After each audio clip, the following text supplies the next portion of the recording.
Hello everyone, my name is Amrit. जो आज हम टॉपिक करने वाले हैं उसका नाम है bronchial asthma.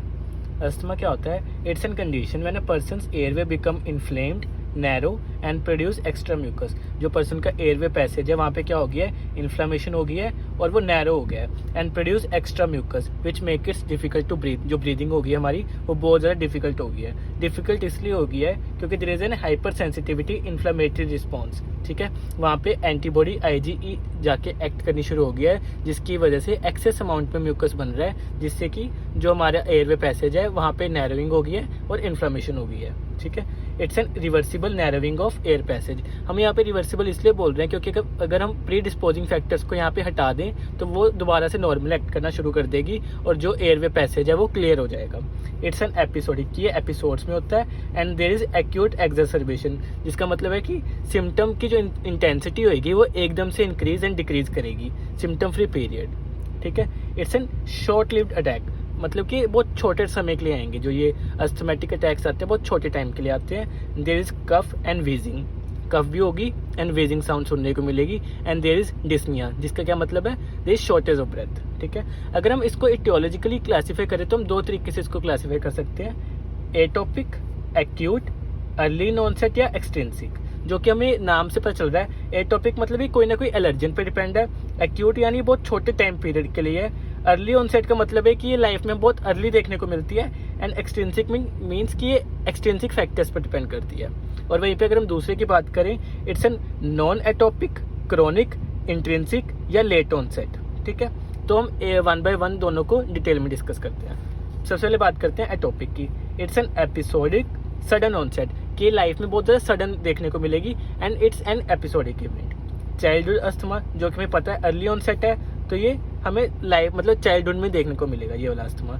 There is positive family history for allergens, जो फैमिली हिस्ट्री है एलर्जेंस के लिए वो पॉजिटिव देखने को मिलेगी and it's directly depend upon allergens. Allergens पे डायरेक्टली डिपेंड करती है, जैसे कि pollen, house dust, feathers, animal danders, insect webs, fungal spores, ये सब एलर्जेंस होते हैं। ठीक है, जो स्टिमुलेट करेंगे अस्थमा को। इट इज़ मोस्टली सीजनल, इसका क्या मतलब है कि ये किसी पर्टिकुलर मंथ में हमें देखने को मिलेंगे, कि किसी पर्टिकुलर सीजन में देखने को मिलेगी। जो स्किन टेस्ट जो हम देखेंगे, skin test for hyper sensitivity is usually positive. Attack में भी precipitated in any time of day और नाइट, मतलब ये हमें दिन में भी देखने को मिल सकता है और रात में भी। मोस्टली एक्सरसाइज इंड्यूस, इसका क्या मतलब है कि जब भी हम कोई फिजिकल एक्टिविटी कर रहे होंगे या एक्सरसाइज कर रहे होंगे ये उस पर ज़्यादा इंड्यूस्ड है। And there is more wheezing and less cough, कि यहाँ पे वीजिंग साउंड हमें ज़्यादा सुनने को मिलेगी और कफिंग होगी वो कम होगी। और हम दूसरी तरफ बात करते हैं नॉन एटोपिक की। ठीक है, ये नॉन एपिसोडिक होगा और क्रोनिक होगा या कॉन्टिन्यू होगा, कि ये मतलब लाइफ में ज़्यादा लंबे समय तक चलेगा। इट्स एन एडल्ट अस्थमा, इसका क्या मतलब है कि हमें लाइफ में आगे मतलब लेट एज में आके हमें देखने को मिलता है ये। There is no family history, it's an non seasonal, मतलब पूरे साल ही चलता रहेगा, इसका कोई पर्टिकुलर सीजन नहीं है। जो स्किन टेस्ट होगा वो नेगेटिव होगा और जो इसके मोस्टली अटैक्स होंगे ना, mostly attacks occurs at nights. It is not exercise induce, इसका मतलब क्या है कि किसी फिजिकल एक्टिविटी एक्सरसाइज पे इंड्यूस नहीं है। And there is more productive cough, मतलब कफिंग ज़्यादा होगी and there is less wheezing. पीछे पड़ा कि वेजिंग साउंड बहुत ज़्यादा प्रोमिनेंट हो जाएगी।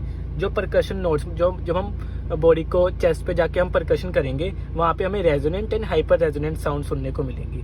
ठीक है, there is increase nasal secretions, जो नेजल की सिक्रीशंस है वो बढ़ जाएंगी। There is nasal polyp, nasal polyp का क्या मतलब होता है? ये एक बिनाइन ग्रोथ होती है on the lining of nose और साइनसेस में। ठीक है, एक्जिमा देखने को मिलेगा, एक्जिमा मतलब स्किन की इन्फ्लेमेशन हो जाएगी। एटोपिक डर्मेटाइटिस मतलब कि जो हमारी स्किन की लेयर है वहाँ पे इन्फ्लेमेशन हो जाएगी। टैकीकार्डिया यानी जो हमारा हार्ट रेट है वो इंक्रीज होना शुरू हो जाएगा। एंड पल्सस पैराडॉक्सस, जिसका मतलब क्या है कि जो बीपी, जो पेशेंट का बीपी है वो एकदम से फॉल कर जाएगा। ठीक है, breath sounds are vesicular and prolonged expiration, की इंस्पिरेशन कम होगी और एक्सपिरेशन का वक्त बढ़ गया है। ठीक है, there is high low pitched bronchi. ठीक है, सेवरल चाइल्डहुड अस्थमा में क्या होएगा, वहाँ पे जो चेस्ट होएगी ना वो पिजन शेप्ड हो जाएगी, मतलब ये एक डिफॉर्मिटी है कि जो बच्चे की चेस्ट होगी वो पिजन शेप्ड हो जाएगी। जैसे कि हम इन्वेस्टिगेशन की बात करें, स्पोटम और हम ब्लड एग्जामिनेशन लेंगे, सीरम का जो IgE लेवल होगा वो रेज होगा, चेस्ट एक्सरेज देखेंगे, स्किन का जो हाइपर सेंसिटिविटी टेस्ट होएगा वो पॉजिटिव होगा and there is arterial blood gas analysis. ठीक है, इसका ट्रीटमेंट क्या है? अवॉइडेंस ऑफ एलर्जेंस, कि जो हमें पता है कि ये एलर्जी कॉज कर सकते हैं, जैसे कि पोलन हो गया, हाउस डस्ट हो गया, उससे हम अवॉइड करेंगे। Treatment of underlying conditions, prevention of mediator of bronchoconstriction, जो भी ब्रोंकाई होंगे जो उसको कंस्ट्रिक्ट करेगा, हम उन जो वो मेडिएटर होंगे उनसे हम प्रिवेंशन लेंगे। And there is drug treatment management. तो नेक्स्ट हम बात करेंगे कि हमें सिम्टम्स क्या क्या आ रहे हैं और हमें ट्रीटमेंट क्या क्या देना है। सबसे पहले हम बात करते हैं ओकेजनल सिम्टम्स की, कि ऐसे सिम्टम्स जो दिन में एक बार या उससे भी कम आ रहे हैं, तो उसमें हम ट्रीटमेंट क्या देंगे। उसमें हम क्या करेंगे, यूज़ ऑफ इनहेल्ड ब्रोंकोडायलेटर्स देंगे, कि ब्रोंको कंस्ट्रिक्शन हो गई है तो हम क्या देंगे, ब्रोंकोडायलेटर्स देंगे। कौन कौन से होते हैं, साल्ब्यूटामोल, टर्ब्यूटालिन, और उसकी कंसनट्रेशन क्या होगी, 100 से 200 माइक्रोग्राम्स।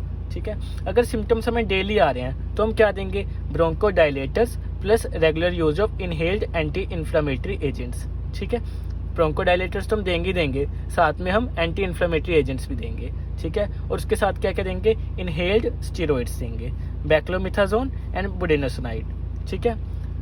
तीसरी हम बात करते हैं मॉडरेटली सवेयर सिम्टम्स। इसमें क्या होगा, हम ब्रोंकोडायलेटर्स के साथ साथ high dose of inhaled corticosteroids देंगे। ठीक है। Then severely symptoms not responding to above, कि इतने ज़्यादा सिम्टम्स बढ़ गए हैं कि देयर इज़ नो कंट्रोल, तो उसके बाद हम क्या करेंगे, हम डोजेस को बढ़ा देंगे, high dose of corticosteroids, bronchodilators and therapeutic drugs. ठीक है। देन severely symptoms deteriorating, मतलब जो सिम्टम्स है वो भी डेटोरिएट कर रहा है, हेल्थ ज़्यादा डेटोरिएट कर रही है, उसके बाद हम क्या देंगे, there is addition of oral steroids.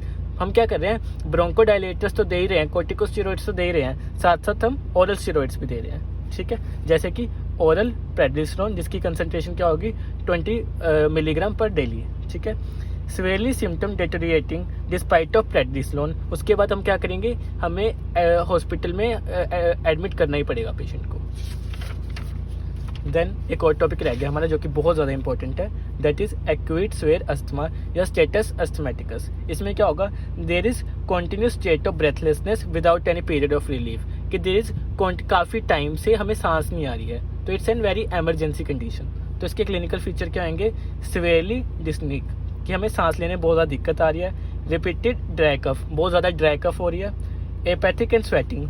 ठीक है। टैकीकार्डिया, मतलब बहुत ज़्यादा हमारा जो हार्ट रेट है बहुत ज़्यादा इंक्रीज है। पल्सस पैराडॉक्सिस का क्या मतलब है, कि जो हमारा बीपी है वो बहुत ज़्यादा फॉल करके है। साइनोसिस, मतलब कि हमारी जो स्किन है नेल्स की वो ब्लूइश हो गई है। ठीक है। इनएबिलिटी टू कम्युनिकेट, जब हमें सांस ही नहीं आ रही तो हम कम्युनिकेट कर ही नहीं पाएंगे। हाइपोक्सीमिया, इसका क्या मतलब है, कि जो आर्टीरियल बीपी का जो लेवल है बहुत कम हो चुका है। सीएनएस इफेक्ट, इसमें हमें डाइल्यूजन होगी। ठीक है। लाइफ थ्रेटनिंग कंडीशंस हमें देखने को मिलेगी। इसका ट्रीटमेंट क्या है, अगर हम बाई चांस घर पे हैं तो हम ऑक्सीजन मास्क देंगे जिसमें कंसंट्रेशन 40 से 60% होगी, अमाइनोफाइलिन, साल्ब्यूटामोल, टर्ब्यूटालिन, और क्या देंगे हम, प्रेडनिसोलोन देंगे 60 mg ओरली।